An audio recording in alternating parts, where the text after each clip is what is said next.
lagi prolonged yung teamfight to their favor. And yun yung napaprovide ng Oracle with the False Promise. You have that Fate's Edict. At lastly, yung heroes kasi ng LG dito, parang ang gusto nila lagi may disable. And with the presence of the False Promise plus yung factor mo pa yung Fate's Edict, pwede siya mag-dispel. And the Fortune Said, pwede siya mag-dispel ng disables. Yeah, there was actually a game between OG and Clutch Gamers yesterday wherein OG actually used 3 of the banned heroes ngayon ng binan ng LGD ngayon, which is the Oracle, Earth Spirit, and Invoker. So this could be a possible, would have been a possible setup siguro to a Chaos Knight last pick na core, pero of course that's not gonna happen. Probably not gonna happen today kasi OG banned it out as well. It's gonna be the Beastmaster. So yeah, so it looks like may ano talaga, may combination pala, or may combination of Beastmaster into somewhat of the Chaos Knight. Yeah, kasi any hero naman na parang mababa yung attack speed at walang objective taking, katulad ng Chaos Knight, mababa attack speed, hindi siya nakapag-take down ng towers as easily. Pwede mo siyang i-amplify using the Beastmaster. Kasi kay Beastmaster, meron siyang Inner Beast that can provide additional attack speed, tapos sama mo pa yung potentially hard lockdown from the Roar. Yeah. And that will benefit a lot dun sa mga heroes na single target damage din. Katulad nga naman ng Chaos Knight. And if meron ka ma-roar dito, yung Chaos Knight can easily delete that hero with the damage output that he has. 10 seconds potentially. So Tusk is gonna be picked. So it seems dito sa side ng OG. Napalatahin lang konti-konti. Yeah, audio lang naman. But yeah, so again, OG gonna be picking up what they had in the previous game. Pero the thing here is, the first pick nila sa sarili nila, yung Faceless Void. Although, again, walang masyadong strength na pakita to ng game 1. But again, LGD still have to go for at least a carry or a position 2 that can break down the Supernova quite quickly. So they might opt again for another Mirana here or... Queen of Pain. I think an Ursa would be good. No, I don't. Ursa is maybe not because there's Faceless Void there. So okay, sige, tama ka naman. Sa mga viewers natin dito, kanina na pag-usapan natin, if you want to go up against the Phoenix, na second pick dito ng OG, pipili ka na mabilis na umatake. And that, so far, the Troll Warlord, yun yung mga niche pick dito. Sniper, Troll Warlord, you have the Mirana, katulad nga na sabi natin kanina, para ma-amplify mo yung attack speed ng teammates. So right now, okay pa rin ang LGD dito. Yung Queen of Pain na-improve yung base attack time niya, which means na mas mabilis siya umatake in terms of right clicks. I-factor in mo pa yung Inner Beast na meron dito yung Beastmaster, can really amplify the attack speed na meron yung team nila, that they can pop that Supernova as soon as possible. Syempre, pag ni-right click nila with the Inner Beast. Right now, OG will pick the Death Prophet. Very good team. Sobrang lakas ng teamfight dito ng OG right now. Meron silang Exorcism, Supernova, tapos meron pa silang Chronosphere dito. It is very strong. No doubt about it. Ang lakas ng damage output ng OG ngayon. Sustainability is there. The disables will be there courtesy of the Faceless Void and the Tusk. Ang problema lang dito para sa akin on OG side, sobrang dependent nila sa cooldowns nila right now. Oh, that's true. Wala silang parang heavy right click or at least yung kanilang not ultimate type of playstyle. And they're gonna actually push for more of that with a black hole coming out of this Enigma. Although, again, there's that, somewhat iffy part na like hello there. Hello there. You can see there. But yeah, so here's the thing pala. Enigma, of course, siyempre, OG has that execution wherein you first use either the black hole or the Chronosphere, but you never use it together unless parang side by side siya na hindi magkakahirapan. Double bubble na parang Venn diagram. Double trouble, Okay, ito kahit ano pa sabihin natin, maganda talaga teamfight ng OG, lalo na yung 5-man nila dito. May Enigma, meron sila dito Faceless Void, meron sila Supernova, lahat meron na sila para matalo yung LGD sa teamfight. Again, I will say this, sobrang cooldown dependent nila. Chronosphere na lang yung pinakamababa yung cooldown dito with the Aghanim Scepter, but then nandun pa rin sila sa threshold ng 1 minute na cooldowns, which means na every 2 or 3 minutes na sila nakakalaban dito. At kapag hindi nila na-combo yung kanilang mga teamfights dito, mga teamfight ultimates nila, sila pa yung magsa-struggle and LGD can just keep away. Kunwari nag-activate ng exorcism, pwede sabihin ng LGD, let's just back down, hold our ground, let's not fight to OG. Yun yung pinakamalaking weakness ng side ng OG. Again, I will say this, ang ganda ng lineup nila, pero cooldown dependent. And sabi mo kanina, wala nung hard hard carry na right click type of carry. Siguro Faceless Void lang yung meron sila noon. But then again, Faceless Void not the best one to have that. But yeah, that is gonna be the draft from OG. LGD naman, ang ganda ng last pick nila dito, which is the Medusa. Personally, as a Medusa player, parang pag merong mga gantong combo or maybe big ultimates sa sulad ng Black Hole, sabihin mo natin yung Chronosphere, pwede mong i-precast yung Stone Gaze just to preempt the initiation from the rest of the team kasi pwede mong gamitin dyan. Activate mo yung Stone Gaze. Kapag nag-Black Hole, for sure, makakancel yung Black Hole kasi nakaharap siya sa'yo with the Stone Gaze. And with the channeling spell, it will be interrupted. So, Medusa is kind of easily. Tama ka naman. So, maybe Medusa is quite the anti-5-man Dota dito. Side of ng OG. Oh, true that naman. Shoutouts nga pala dyan sa ating mga viewers ngayon sa Mineski TV channel ng Twitch natin. Kay Moydek na nag-OJT daw siya ngayon sa Intel Computer Clubhouse. Rapsi. Nice observation daw. Puro high cooldown. From Reggie123. Shoutouts daw. Oy, shoutout sa'yo Reggie123. So shoutout sa inyo lahat na nanonood. This is again, we are now into the game. LGD versus OG. On the Radiant side of LGD. Yao on that Shadow Shaman Victoria sa kanyang Kanka, Somnus, or you could call him maybe ang ating Queen of Pain, Ame, on that Medusa and all the 11 sa kanyang Beastmaster. And looking to redeem themselves from such a, I would say, a very shaky game 1. It's going to be OG. And well, they start off strong. Yeah. Find the Kanka. And well, first blood will be had here by OG. So, tapusin natin rundown. Fly as the Phoenix, Ana on the Faceless Void, Jerax with the Tusk, S4 as the Enigma, and last but not the least, No-Tail as the Death Prophet. So, wait, Ana's gonna... Oh, okay. Okay, nagbalit lang sila. Nagbalit lang sila. Akala ko mag-mid lane na siya. Mid lane Void. Yeah. Void eh. So, I think it's more about mas gamay yata ni No-Tail sa Death Prophet. Well, it fits the profile of No-Tail. Mas ano si No-Tail eh, mas objective taker, mas I would say siya yung bruiser lagi. So, yung Death Prophet dito can really just bruise down yung LGD squad. At Ana, with a very reckless type of player he is gonna go for the Faceless Void. Much more mobility, much more wow. Tingnan natin kung OG can tie this game up. And as you've said earlier, they started off strong. Nakakuha agad sila ng 1 kill dito. First blood will be on their side even before the horn starts. Mag-subscribe sa aming channel para ma-access ang past broadcast at ang Mineski TV, Twitch, and Molicons. Tama naman. Yeah, yung shoutouts lang tapusin natin. Yeah, actually, wala. Shoutout na lang last na pala to. 24K account consultant kay John Rich Falconate. Babati po sa isang legendary na si Nardo Putik. We are now back to the game. Pasensya na, di na kami mapag-shoutouts right now. So we have to focus. Torrent connecting dito para kay No-Tail. Shadow Strike as well. No-Tail has to be a bit careful. Medyo agresibo dito ngayon si Victoria. I mean, namatay siya una, kaya siya parang papakita na ng onte sa mid lane. Top lane wise, it's gonna be 11 playing as an off-lane Beastmaster.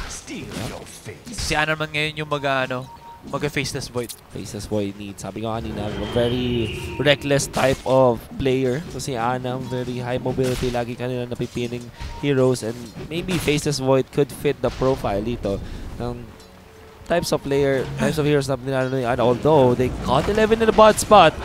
All 11, quite tanky, pero mahuli pa rin nila dito with the Fire Spirits. The Ice Shards connecting. Very good so far. He's gonna try to TP. Do they have enough damage? That's not gonna be the case. Siyempre, hindi naman try-kill lane tong meron ng OG ngayon.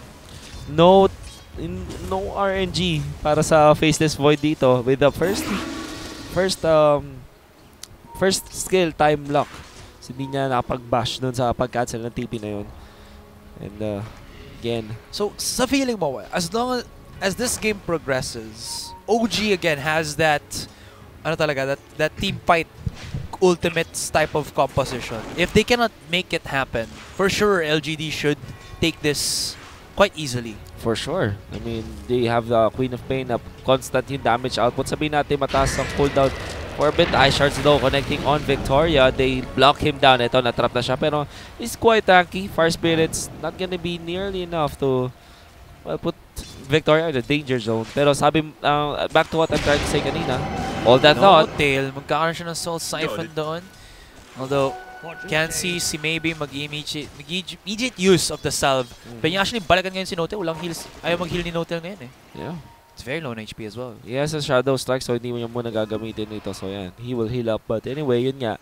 Yung damage output kasi dito na side ng LGD, hindi siya ganun ka-cooldown dependent. Yes, I would say na kailangan nila ng Sonic Wave, pero pwede mo namang kumuha ng Aghanim Scepter para mababa yung cooldown. And naturally, mababa cooldown. And weird. Hindi sila nagkakitaan, for sure. Nagka-fog of war. Nagka-side by side lang sila. Oh no. Shadow Shaman. Sabi nga nila, Death casts no Shadow para kay Shadow Shaman doon. 2-0 lead for OG. Quite a big start mula sa Dream Green Boys. Down 1-0. Again, pag natalo naman sila sa series na to, it's doesn't matter so much. I would say, mabubuti lang sila sa lower bracket. But all 11 though, falling low. He has got the time walk. Ana, those connection onto the body block and OG. Well, they had a shaky game one start, but right now LGD is paying the price. OG is taking it seriously. Nice early game rotations. And like you said, tama nga naman pag natalo sila, pupunta lang sila sa losers round 2 of course, pero you know, a team such as OG, they don't really want to go into that losers round if they can help it themselves.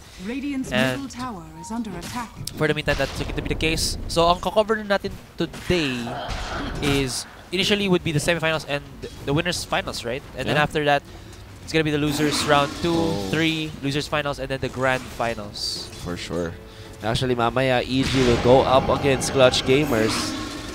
Sino ang kakampihan ng mga Pinoy? Ang kanilang mga fans from Evil Geniuses or ang kanilang Pinoy pride na Clutch Gamers? Mamaya yan. I think it will be around 5 p.m. Parang, ano na yun, I mean, I could be wrong, pero parang nagbago na onte yung, ngayon, yung tingin ngayon ng tao sa Clutch. Sa Clutch, yeah, actually. And aside from that, I mean, saying parang like ang bagong Pinoy favorites ngayon in terms of like international teams is EG. Like before, it was always Navi because of Dendi, but now it feels like it's EG. Yeah. No tail, going with the higop-higop, sakot-sakot. The Siphon, so Siphon. Actually, ito parang thing with Filipinos, kung sino yung nagcha-champion sa land nila, yun yung parang like, nakakuha yung heart nila eh. Katulad nung sabi ni... Kaya ba nakuha mo yung heart niya, ni Eliza? Kasi naging champion ka sa tabi niya. Ay. Tayo dyan. Pero anyway, going back na sa... napa-thumbs up si boss talent manager. Pero yun nga, parang sa beauty queen to eh. Si Shusmita sa pero wait, the action never stops. Sonic Wave! Hindi tumama. Wala na siyang blink dito. This is pretty bad for maybe. Couple more auto attacks. He has no sustain. One last click on that bottle. Jerax is chasing him down. And immediate uses of the shrine. Jerax is hunting him like a dog. Dito naman sa ating top lane, 11 getting caught out once more. Ana is hot on his tracks. Last shot will be taken by flying. And OG. That's Sonic Wave though. 5-0. Grabe. I mean, kaya nga pangalan niya maybe eh. Yeah. Maybe it will hit. Maybe it will hit. Maybe it will not.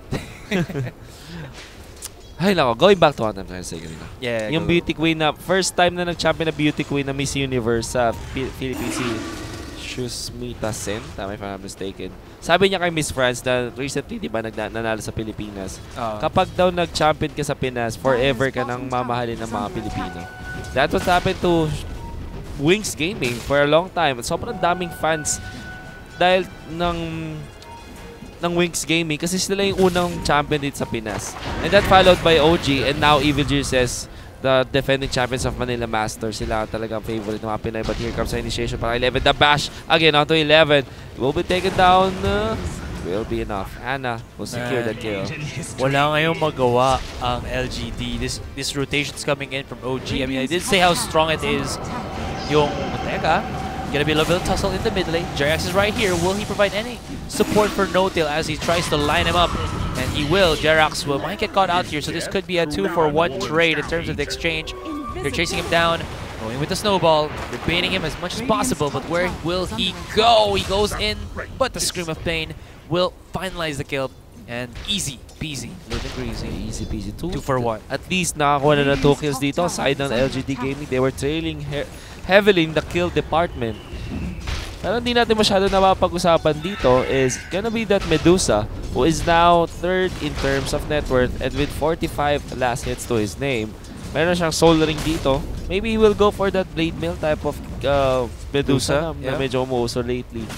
Pero pinakamayaman so far sa ating laro, it's the Faceless Void with Power Threads. Yeah, Power Threads already up with 2 kills and 1 assist. And a Ring of Health as well, so he's really stacking up the items. Actually, parang medyo converse dun sa nangyari kanina na CS for 3 deaths agad no 6 minutes. Dito, this time it's gonna be 11, their offlaner for LGD. There are 3 heroes for OG dito sa mid lane, 3 rin naman para sa LGD. So, karoon ng 6 hero standoff dito sa mid lane, pero the support duos from both sides will just back down 11, trying to get a deny. But he's successful siya dito. He's quite chasing Ana, but Ana has got that time walk. Wala siyang pakialam masyado. Yeah, does have the Ring of Health, and there's no ultimate just yet for 11. So, you know, the Primal Roar won't find its mark just yet. Here naman sa ating Riverside, si Yao for, I think, the 2nd time being spotted out here by OG. And Jerax is chasing him down very aggressively. Papadelay siya dito sa creeps. Abot ba? Hindi. S4 will get the last shot. Get the last shot indeed. Medyo yung si Notel doon yung parang nagla-last hit. Nagtotouch siya ng last hit niya. Parang gusto niya makuha yung pinaka-last hit talaga for the money shot. But it is still S4 gonna land that money shot to get the kill. As a Yao Shadow Shaman. Although, all things considered, ang pinakamahirap pa rin is Fly with 700 gold pa lang to his name. Pero taghirap sila pares na position 5 dito on both teams. 9 minutes in, 1,000 gold lead for the side of OG. Here comes the silence para kay Queen of Pain. The Soul Siphon, pero makapag-blink out siya out of harm's way. Samantala dito si 11, just try to cut the creep wave. Ano naman, he's level 6 already, but he hasn't rotated. There is a shards na naman. Connection para kay Victoria. They are chasing him down. They're chasing him down indeed. Where is the Death Prophet? Nasaan dito? Or actually, never mind, not the Death Prophet, but the Queen of Pain. Where was she? As his teammate falls down. Yeah, Somnus was actually in the top lane. Actually, they got the kill on the Phoenix, but this will translate into another push by OG into the mid-tier 1. So slowly but surely, okay rotations OG, they're catching off LGD one after the other. Tapos the better thing there is, after that one, they'll be able to translate it into an objective, and LGD have no answer just yet. Wala pa yung kanilang push potential. I mean, there's no Shadow Wards, or rather Serpent Wards, available just yet for the Shadow Shaman, so they can't do what they did on Game 1. Kumpara naman sa OG na meron silang palaging, Death Prophet Exorcism. Yeah. Very good transition nga naman into taking the objectives. LGD, sabi mo kanina, wala pa silang Shadow Shaman Ultimate. Hindi pa ganun kalakas sa kanilang Beastmaster right now to transition into objectives. Pero once those timings hit, okay lang din. Anyway, OG, hitting a perfect timing sa kanilang skills dito. Sa kanilang itemization, especially on the Enigma, na ngayon 3rd in terms of net worth from the off lane, tapos nag-transition to jungle. Meron siyang Midas ngayon. So, ngayon, makikita natin ang pagbilis ng pag-farm ditong Enigma. Tapos, aabot pa siya sa point na makukuha niya yung level 15 talent na would reduce the cooldown of all of his skills, including the Midas. Ana though, finds 11. Oh, ganda ng silence. Debated going in, and that's gonna be the setup though for OG. Jerax wants to go in, pero ito na. Deja vu ang nangyari kay Jerax dito. He will get caught out, snowball into disaster. And dominating ngayon si Somnus. But you gotta remember guys, the OG is still gonna be proactive. Nagsira ng puno dito. Deforestation. Forestation by Enigma. They were just hoping for a pick. Good measure na rin baka kasi may nagtatago din sa gilid. So, there's gonna be push again from OG. But as you've said earlier, the debated mula dito sa Faceless Void. Time walk in aggressive at the Sonic Wave into the Roar was enough. They want the Chronosphere. They will land it. But do they have the damage? It seems they have. Hindi na-activate pala yung Mana Shield dito. That's the big misplay from our Medusa. Does have the Blade Mail, but was surprised by the rotations of Ana at doon makapatay nila yung Medusa dito, the carry of LGD Gaming. And LGD Gaming, sa mga nagtataka, it's actually parang a sauce. It's parang datu puti yan ng China, ng LGD. It's a brand of sauce. Sauce. Yeah. Kung ba't LGD pangalan nila? It's their sponsor. Parang sipin niyo na lang datu puti. LGD sauce. Yeah. Hot sauce. Yeah, it's a brand of sauce. So, marami silang chili sauce, chili oil. Usually mga Chinese delicacy, Chinese type of sauce, mga spicy. Maraming yan, 'di ba, parang yan. It's Ito. famous. LGD gaming chili sauce. So, Wait, hindi. I mean, LGD, hindi gaming. LGD yung, 'di ba, parang sponsor nila is LGD ng team. Okay. Ang nagfundong sa team, yung LGD na Sauce. may-ari ng sauce. Yeah. Okay, kasi parang like, nakalagay dito sa search ko, LGD gaming chili sauce. So, ibig sabihin nun, May brand. yung chili sauce, may pang-gaming to. So, ibig sabihin, pag kumain ka nun, pwede lagyan mo siya as sauce, lalakas ka. Hindi naman sa ganun. It's just their sponsor. interesting fact though, but, well, pretty good fact nonetheless. Does hot sauce really work? Hot sauce really work, indeed. But, I mean, there you go. Go ship. Torrent into go ship. And there's a sonic wave. Grabe naman to si Pinilit Maybe. nila lahat kay Ana, pero the sunray from Fly will keep Ana safe for the meantime. Meron siya down time walk pambalik dito, pero tingin nyo na naman si 11, mahuli siya ng OG. You will not be able to get away from the clutches of death, pero teka, there. No. Yeah. He wanted to save his teammate, ended up just dying also himself. And it is LGD not cutting their losses there. And the sustain from OG is quite significant dito, especially with the Sunray na nakapag-heal na kanilang teammates. Tapos consider mo rin pa yung Chronosphere connected dito. That might be a dead maybe. Makataas ba siya? Yes. Still alive He so will. far. No. It's gonna be S4. Catching him there with I think what do you call that skill? The Midnight Pulse. Malefice. And now First skill. it just looks like they're putting OG back to the drawing board. 11 is gonna be very aggressive dito, but you gotta remember, meron pang Sunray si Fly. He'll be able to escape, and then if they go a bit too over aggressive, he might have to pop his ultimate. Pero No mana. able to chase him down from downtown. No mana for Phoenix to at least dive out or use the ultimate, as you've said. That I think na pag nag-ultimate siya dun, I think he will still be taken down by that Medusa. Now up with the Blade Mail, so it seems. Mukhang Lincoln Sphere ang kanya next item dito. Still, ang pinakamayaman sa lahat ng heroes ngayon is the Enigma, which is quite expected. Kasi mayroon siyang jungle, access to the jungle, tapos may Midas pa siya dito, and he is technically free farming. 3-0-3 para sa ating Enigma dito ni S4. He is not stopping. He has got the hand of Midas at malapit na siyang dumating dun sa point na makukuha niya yung level 15 talent na 15% cooldown reduction. At dahil doon talaga mag-shoot up lang yung farm speed dito ng Enigma in conjunction to that Midas plus the cooldown reduction. So much GPM that you can get out of it.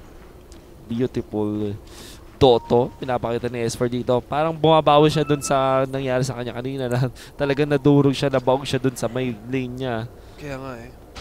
And it looks like there's gonna be a ceasefire from both teams as they want to get the farm. BKB is now up for OG. I mean, Enigma. OG. Roshan, mukhang target dito ng OG. But at least want to position themselves into taking the Roshan. They do have the double damage rune para sa Death Prophet at may exorcism pa rin sila dito. I would say the Blade Mail is one of the best counters sa Death Prophet. Kasi you may not know this, guys, but pag nag-exorcism kasi si Death Prophet, yung Blade Mail ay tatama dun sa mismong hero. Hindi siya katulad na parang Death Ward na walang Yung recipient of walang damage. recipient of damage. The exorcism will actually hurt Death Prophet. Kasi siya yung nag-release nun. Yeah. Or rather siya yung babalikan nung death, yung Yeah. ano yung ghosts. No Ghost spirits. No witches. But there's gonna be a lot of ultimates available for OG. Now they will smoke. Sabi nila, may ultimates kami, we want to fight. Who will they fight? I think this is LGD kind of realizing the situation. They are hugging themselves right now dito sa kanilang shrine, making sure na hindi sila magagank one by one. Pero sabi ng OG, we can take the Roshan if you want to. At maswerte yung courier. Actually, hindi siya nakita dito ni Tusk. Now the scan from Radiant. Radiant knows na nandito ang heroes ng OG at least. But can they contest? That is the question. There's a lot of team fight for OG right now. This might be an ill-advised contest mula sa side ng LGD. Kapag ginaw nila to, they might be in big trouble. Roshan falling very low right now. But they have to try to do something. There's gonna be the Ghost Ship activated here. Ame will go aggressive. They get the stun onto at least Noted. Pero kukulangin pa sila. Sonic Wave for the Aegis and Yao gets pushed back. Kronos. Oh, wow. Push that blockage, the Ice Shard from Jerax actually blocking out No-Tail to use, or rather Ana, to be able to slap down onto the Queen of Pain. And this is a little bit of miscommunication from OG. For the meantime, Aegis will be taken by Ana for here. But still, the damage is being dealt. No-Tail out of position. No more mana as well. No Soul Siphon for this guy. And slowly but surely, look at this. OG getting the pickups that they need. Samus gets a double kill. Ana's being chased down. He does have the Aegis, but he is alone. There's X marks the spot. Pinabalik ka sa pinanggalingan mo. He will be able to use a time walk once more. But again, the chase is on. Torrent to connect. There's going to be the pop. Aegis in midair. But do they have enough damage? I think they do. Ame is right here with the body blocks. And Yao is here. Oh no. Hex into the shackles. And LGD have made this into a very saucy. Yeah. A very saucy fight indeed. So what happened there was, sabi natin, ill-advised dito para sa side ng OG. But I think it was more about OG misplaying. Na-recognize mo ito kanina, Azura, it's gonna be that Ice Shards not only pushing Shadow Shaman out of the Chronosphere, but also blocking the damage output from the Faceless Void onto Queen of Pain. Kasi naharangan siya. There is a torrent connecting dito. There's a silence, but Jerax will just use the snowball while response, but I doubt he will survive this one. He will not be able to. And this Queen of Pain, well, she's becoming to be a mistress of hurt as well. They will find the, well, Conka. There's a silence. Victoria though is not long for the world, I would say. So 1-for-1 trade so far, but katulad nga nung pinag-usapan natin kanina, the misplay mula sa OG ang dahilan kung ba't sila natalo doon. Hindi rin nakaabot si eSports sa pagkapit ng Black Hole kasi na-burst down agad siya ni maybe dito, the Queen of Pain. And I really like that. I would really like to comment maybe dun sa fight na yun because he recognized the most important target that he would go on. Kasi even the Supernova didn't matter so much kasi kaya nilang i-burst down yun with the attack speed that they do have with their team. And I really like the start nung ginawa ng LGD dito with the aggressive Stone Gaze. Sabi nila, we will not rely on the Stone Gaze as a counter-initiating tool. Let's use it as an offensive tool. At dahil doon, parang ano sabi niya, parang siya si Moses na nag-divide ng Red Sea. Nahiwala yung OG sa dalawang units nun eh. Parang on the left side, that's the Death Prophet plus the Phoenix. Doon sa kabila, merong Enigma, Tusk, and the Faceless Void. At dahil sobrang divided ng heroes ng OG nung time na yon, hindi nila na-sync yung mga combo sila. In fact, nag-misplay pa sila doon sa Chronosphere play nila. Walang naneto at sila pa napasama in the end. And this is LGD taking back the game to their favor. In fact, they swung that net worth lead to their own 3,000 net worth lead. So kanina 2-5 sa OG, ngayon 2-5 sa kanila. Sabi na Chili Sauce Master Race. Yeah, Chili Sauce Master Race. Pala yung Chili Sauce nila yun. Oo, parang familiar, no? Na may ganyan na sa Pinas. Search nyo mga chong. LGD hot sauce. Nilagay ko na sa ano? Nilagay mo na. Oo. Beautiful. LGD versus OG po ang naglalaban ngayon sa mga kakatune in lang dyan. LGD already up with 1 game and OG down 0-1. Faceless Void with the Naked Sphere. Kanyang choice dito. What can he block? Oh, the Roar. Okay. Roar will be blocked. Again, Medusa with now, up with the Linked Sphere. Sobrang impactful ngayon ni Subness. I mean, aside from maybe that one fluke na Sonic Wave, all of his other Sonic Waves have been pretty good in making the fights favorable for LGD. And OG really has, in some ways, a communication issue talaga.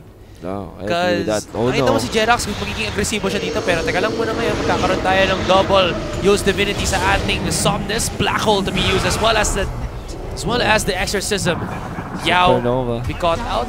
And OG able to find a little bit of a method to the madness. Dami nilang ginamit na ultimates dito. Pero for the sake of it, they got themselves a pretty prime target with that Queen of Pain. Might get another one as well. That's Victoria down, and again, the team fight from OG. They committed 3 ultimates, but that will be successful. They get the kill on maybe. That's pretty significant dito, whereas the OG, and they can transition into taking the objectives. Sadly though, hindi naka-push out yung lanes nila doon sa patay nila dito sa LGD. So medyo maghintay pa sila para maka-push, but still, well played mula sa side ng OG. And maybe stepped in, well, wrong neighborhood, I would say. Double use sa kanya, pero inabangan lang siya nung black hole dito, nung Enigma. And the roar was too late to the party para stop yung channeling ng black hole dito. Now, LGD, will they capitalize on the fact na nasa cooldown dito yung black hole as well as the exorcism and supernova? It's gonna be the question. Mag-respond na sila dito, but it seems like they are not interested in making a move so far. Nasa baba si Queen of Pain. Nasa may jungle si Medusa dito, so maybe they will not try to team fight against OG. Siguro naghihintay lang sila dito ng mga items, and actually the Medusa, I really like this one, will pick up the Aghanim Scepter. Aghanim Scepter on Medusa makes your Mystic Snake, yung second skill niya dito, kung sino man tatamaan nun ay may mapepetrify for I think 1.5 seconds siyang mapepetrify, or even 2 seconds. I have to be sure about that, but still, that's a disable.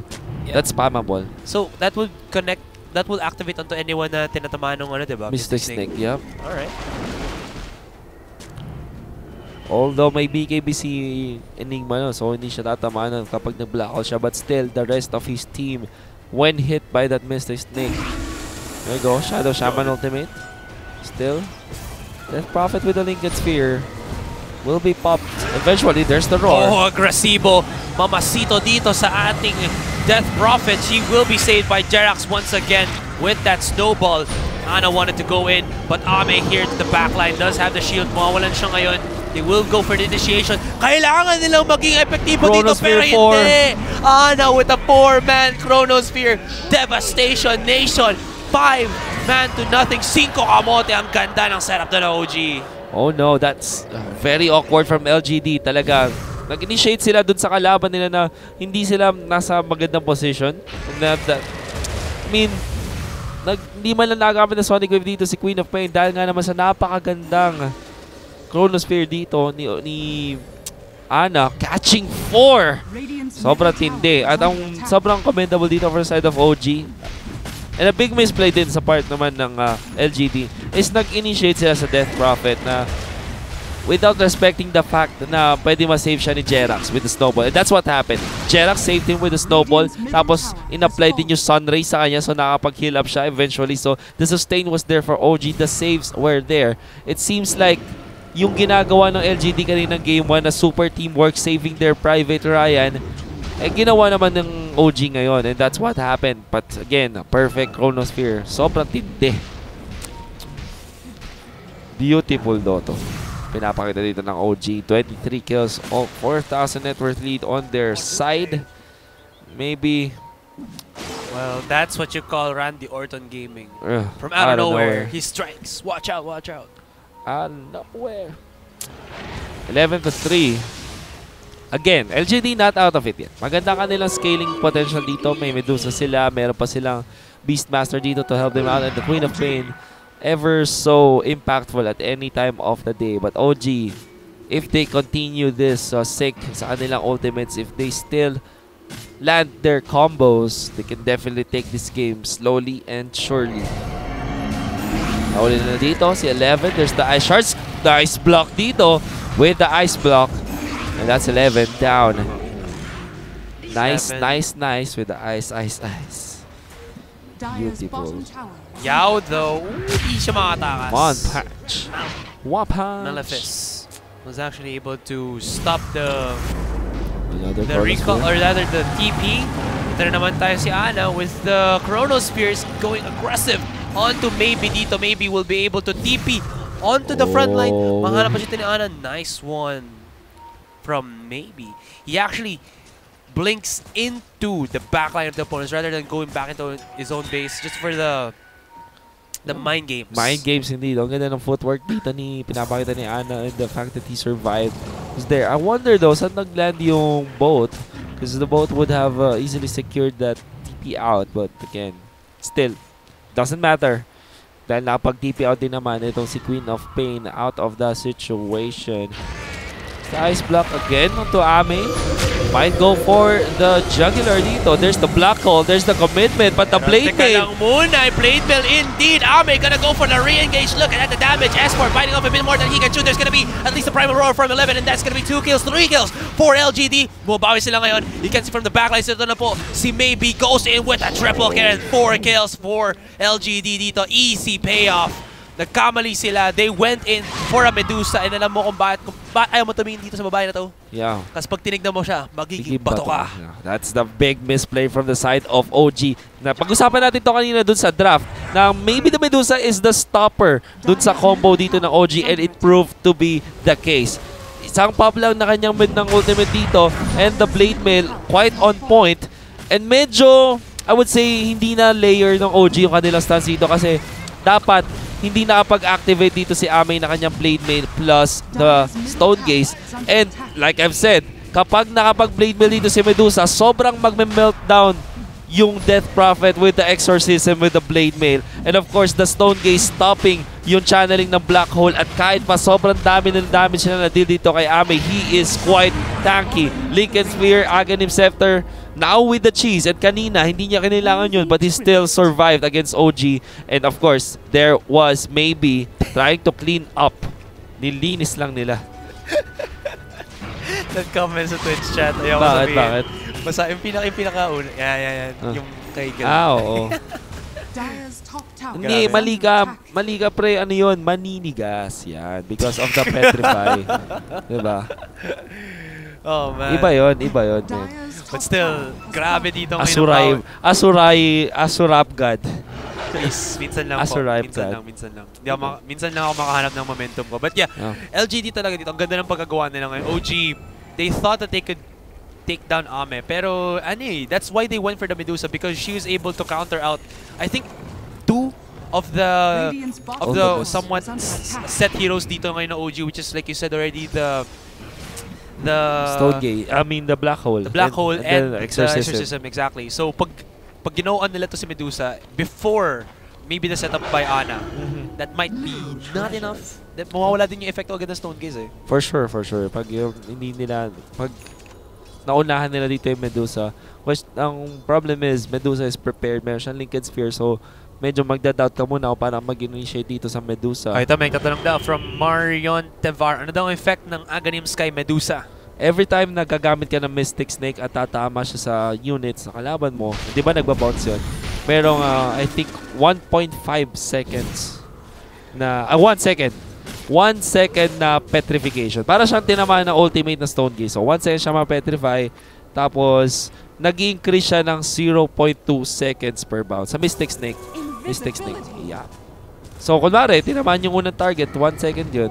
Sa pangalawang target, 1.2 seconds. And that stacks up until 6 bounces. So, 6 times 0.2, that's 1.2 more seconds. So, 2.2 seconds yung maximum na pwedeng ma-petrify ka with the Mystic Snake. Look at that. It's just a nasty skill to have. Alam mo, gusto ko lang makita. Like, if ever man may isip ng Dota pala to. I mean, aside dito sa game na to, like, gawin na lang ng parang set si Medusa na papakita talaga yung before the snake form niya. Oh. Wala lang. Para malaman talaga kung gaano siya kaganda. Oo. Diba kasi yun yung Greek lore doon, diba?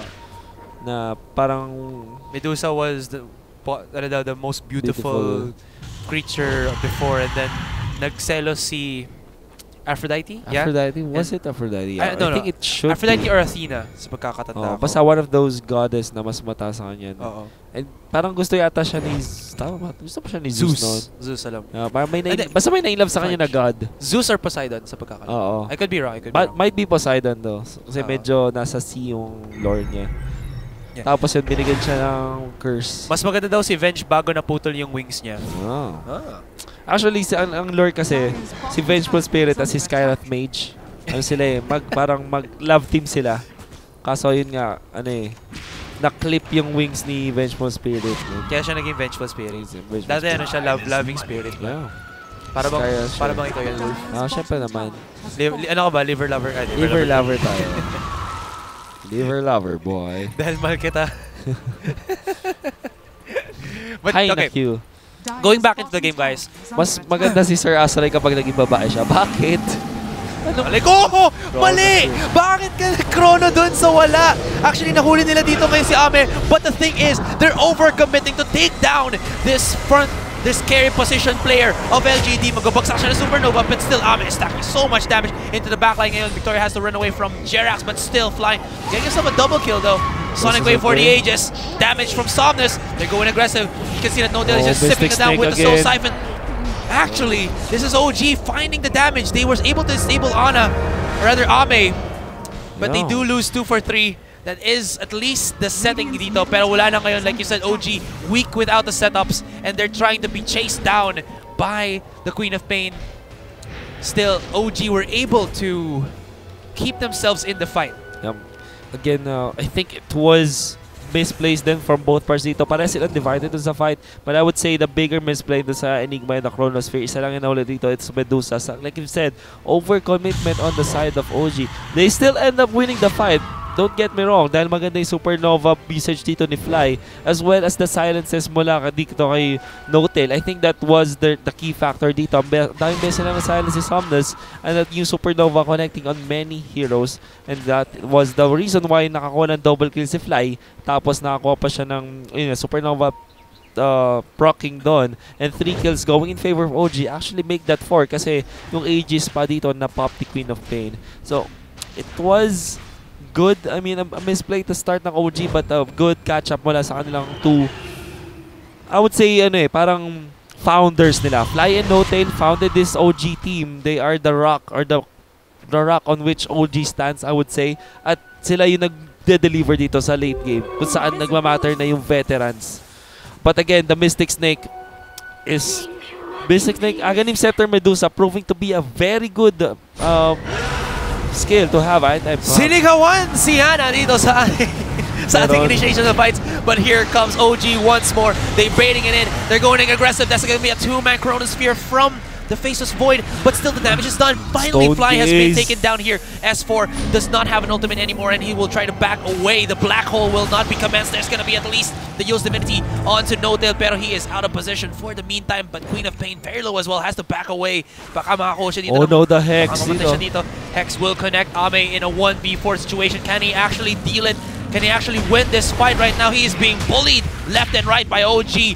And OG cannot find... Oh, the Force Staff though. Force Staff indeed. Tatay nila tumakas ngayon. There's gonna be another Sonic Wave coming in from Somnus. And they do put at least OG to a very low HP standpoint. But still, makakatakas mo si Ame dito. Nako, hindi. Jerax with that one-punch man combination. Victoria falls down and OG get themselves 2 kills. Hard-fought battle, but OG come out on top. OG come out on top indeed. Both teams playing out of their minds right now. Ang ganda ng mga connection nila dito. The Sonic Wave, the Stone Gaze, I mean, even the Sunray. Ang ano ng ganda, clash? the wall response. Natitrigger yung alter ego ni Azurai Ropka dahil sa mga matitinding clash dito. But yeah, it was both teams playing out of their minds dun sa laban na yun. Well played, but again, OG comes up on top. Well, they committed a lot dun sa laban na yun. Madami silang ultimates na commit, and also have to commit the buyback dito para sa Phoenix just to survive, but they still win it in the end. That's all that matters. Wala sila nakuha ang gold change after that fight, but they chunked the net worth lead dito na meron ng LGD. We are still in the slugfest, boys. Wala pang clear cut na mananalo dito. No outer towers available para sa OG. Isa na lang ang standing para side ng LGD. Now, it is still a fair fight, I would say. Buyback daw ba yung Queen of Pain? No, na-Aegis siya. Na-Aegis lang. Napag-Aegis. Okay. Buyback ba yung Queen of Pain last time? Ano pa rin nagpapagawang pating dun sa SS Nikong kapala? Yung cosmetic yun, it's sa quest. Para sa battle pass kapag nag-level Yan ba yun? 125. Yung Prize of the Salt-Worn Mariner. Mariner. Yep. Naging Sharknado Nation from Kanka. So now Hindi ko alam kung mas maganda daw ako pag babae. I mean, I can never tell. Kasi pag babae? Pag naging babae daw ako. Alam ko pag babae yung pating. Sabi ko pating. Change ba yun? Hindi mo makikita. Hindi mo makikita. Hindi mo nga natin malalaman eh. Oh no, there is the Death Prophet ultimate being committed dito. Chasing out to Yao, but Yao is quite fast so far. Aggressive. They're gonna be nila. spotting out the Shadow Shaman. Ayan na, Snowtail, he pops his Exorcism and the siege is on for the mid-tier 3 dito. You can see in the top lane, Queen of Pain is going for, well, the TP back into his own base. Kailangan mag-answer ngayon ng LGD as they try to save this mid-tier 3. Pero kakayanin ba ngayon? OG is very hard pressed to take down their first tier 3 tower. And OG happy to get that 50% HP damage dito para sa side ng towers. Now, ang kunot daw na Medusa takes 5. Although the issue is parang yung 4 na other members dito ng LGD hindi makasunod. Yeah. It doesn't matter if you can tank ng 1v5. Kung hindi ka naman mananalo, kung ma-overwhelm ka rin naman, hindi. It's still not a good situation for you. But not gonna take it away from Ame on his Medusa. Napakaganda niya kanyang itemization right now. He has got that Sight of Vice, and now there is that Frozen Sigil. Spotting the Somnus. There is gonna be the silence. Jerax, you fly a little bit too close to the sun, pero still, they're gonna be able to catch it off. OG splitting us up, 2v2 situation for at least in the top and in the bottom. But thinking this is gonna be a damage into the bottom lane. 2 kills already. There is the time off from Ana. 11 gonna be eating the brunt of the Sun Ray buybacks by at least the Kunkka for the meantime. Somnus is still alive, or rather maybe is still alive here. Ame comes back into the fight. Will he find himself an opening? But no, OG, they're dissecting this fight one after the other. Ang ganda ng pagka-set up ng OG. Black hole in the top side and then Chrono in the bottom. Double bubble dito, and I think na kahit namatay dito yung Enigma, masaya pa rin yung OG doon sa nakuha nila. Kasi sabihin natin hindi na patay ni Enigma yung Queen of Pain, neither the Medusa doon sa top lane, but he controlled the position 1 and the position 2 of LGD. And ang naging resulta nun, the rest of LGD napatay ng OG. So parang sabi nila, wala yung dalawang leader natin, wala tayong magagawa, wala yung main damage dealer natin. We were dissected by OG and we will lose the fight. Yun yung nangyari doon sa laban na yun. No course available para sa LGD to fight against the course of OG, and OG really masterful with their executions right now. I don't know whether or not that is planned. Sa kanila nasabi na yun yung nasa playbook nila, but it is still very good nonetheless. Yung kanilang in-game decisions na sobrang bilis, paying dividends for this team. This is a veteran team talaga showing up right now. And now, LGD wants to make a move on to Roshan. Wants to finish what they started. LGD naman, on their perspective, aren't pushovers themselves. Although you gotta remember talaga ngayon that, you know, how do you say this? OG, sabi natin na nag-feel nga yung black hole somewhat ni S4. It still is enough na parang they still getting the pickoffs that they need or the zoning that they have. There is a rotation Blade Mail dito. activated by Ame. He's trying to re-engage on the 3 members dito. You can see the Queen of Pain from the sidelines, pero medyo makunat-kunat na rin naman yung Snowtail. He has at least the usability of that Soul Siphon to be able to suck dry his opponents in terms of their health. But again, it's OG. Well, it's just a 1k gold lead na naman, 19-34, pero hindi na tayo sa part na yan. We are already starting the, ito yung sasabi mo, diba, before like the early part of the late game. We are already in that transitional phase na. For sure. Spirit Siphon is actually parang ano eh.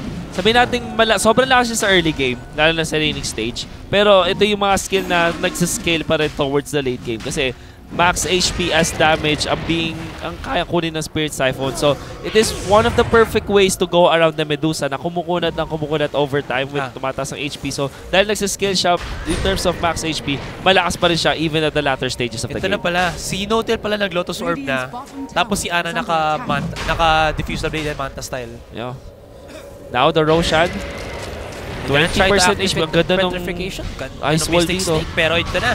It's gonna be the initiation right here from the sidelines. Meron silang dagger in. Forces the buyback from the Shadow Salmon. And look at this. Ame will try to break down the Supernova. Yes, he will. He's gonna go in a 3v4. Has the Blade Mail. Look at the damage. They're gonna go in. Meron din Maelstrom dito si Somnus. He's gonna go for the auto attacks. But here in the backline, Esper will set up a two-man black hole on the course. And this is just pure domination coming in from OG. They're trying to do their best to break it down, yo. And it's gonna be a Sonic Wave again coming out. There's gonna be the perturbation of Snowtail, but OG, that was supposed to be a two-man black hole into the follow-up kills, but they didn't have enough damage.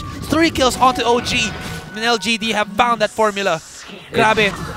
It's just that they cannot pierce through the tank of Medusa dito. Na-itemize na very well ang ating Medusa. And again, sabi mo nga, the Blade Mill paying dividends for this Medusa. It's just that OG hurting themselves. Parang inutog na naman nila yung ulo nila dun sa brick wall dito na meron ng Medusa. I cannot blame them. It looked promising. Maganda yung connection sila. 11! There's the Primal Roar. He sets it up and he surprises OG right here. No buyback if he dies. They don't have the black hole as well. Ame is right here from the sidelines going in aggressive. Does have the arrows. He's piercing them through, activates the Blade Mail, but just break down that mid-tier 3. That's going to be the perfect initiation here for OG. Ana, he doesn't have his black hole, or rather his Chronosphere just yet. You saw this dito mga katakas. He does have the blink away, and they're chasing down aggressive onto, I believe that is going to be Jerax. Yes, he goes down in LGD. Oh my goodness. Kanina 1k gold lead ang OG, but now 7,000 na ang na-stack up na LGD. And actually, kaya nag-survive dito si Ame. Well, I mean si Maybe kanina dun sa black hole kasi meron siya nung Mjolnir, and in conjunction to the spell lifesteal, sobrang nasusustain niya yung sarili niya doon sa fight na yun. Sobrang daming beses nag-proc yung Chain Lightning, and that's why he survived. There's the Chronosphere, catching 2, finishing at the Shadow Shaman. There's the boat, catching the Chronosphere, the Voiceless Void. But the thing is, that was just Ana going in for the supports. You cannot win this game without breaking Ame, who is on that Medusa, chasing down with the Mystic Snakes. Nice heal connecting from the Sun Rays, but still Primal Roar from the sidelines. And look at this, Maybe goes in aggressive from the backlines. He has the Mjolnir. Hindi nga siya si Thor dito, but he is just putting the hammer down onto OG. And this is just, again, pure domination nation by LGD. Two-man connecting. And magbabasag na dito ng barracks si Ame. Ame, sabi niya dito, ikaw na bahala dyan, Maybe create the space for me. I will take down the barracks, and that is gonna be what they are doing right now. Somnus though will be taken down. It seems like a black hole commitment mula sa OG on that solo Maybe. He is gonna buy back and deep back to the fight. 60 more seconds for this toss. There is gonna be no Chronosphere, no black hole just yet. Meron silang Dead Prophet ultimate, but can they do this? Torrent will not connect. There's the aggressive maneuver. The silence dito si Somnus, but he does have the damage. He does have the lifesteal, and he's taking down the Death Prophet. The boat! The ghost ship connecting on Ana. Connecting, and that's gonna keep him alive for the meantime. Ame here in the silence is gonna be the exorcism, pero hindi pa rin aabutin. There's gonna be, well, Maybe not dying at all. Fight here. The Torrent and the wipeout just for safety. And you gotta remember, ladies and gentlemen, this is the second game with the first game going to the hands of LGD Gaming, the chili sauce. Man, LGD just too spicy for OG. I would definitely agree with you. Sobrang init ng laban, spicy, at I really like watching this one. It was a slugfest, both teams going out, and it only took, I would say, parang konting minor decision making na mali lang from the side of OG. Hindi naman ganun ka-devastating, but LGD says, we will capitalize. And it is just that sobrang tanky ng heroes nila, and even with catching two hero black holes on 2 cores, it wasn't enough on the side of OG.